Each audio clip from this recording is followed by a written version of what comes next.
వాయువు వెల్డింగ్ ఉపకరణాలు. ఇప్పుడు మనము వాయువు వెల్డింగ్ ఉపకరణాలు మరియు దాని ఉపయోగాలు దృశ్య రూపం చూడబోతున్నాము. క్రింది వాయువు వెల్డింగ్ ఉపకరణాలు. Wire brush.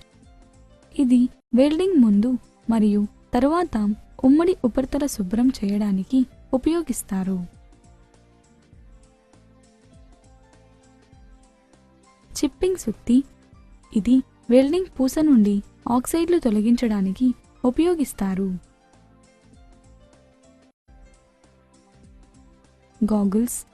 ఇది కరిగిన వెల్డింగ్ మెటల్ యొక్క జ్వాలల నుండి వెలువడే రేడియేషన్ నుండి కళ్ళను కాపాడడానికి ఉపయోగిస్తారు. తొడుగులు మరియు స్లీవ్లు. ఇది వేడి మరియు లోహం చెదురుట నుండి చేతులు రక్షించడానికి ఉపయోగిస్తారు.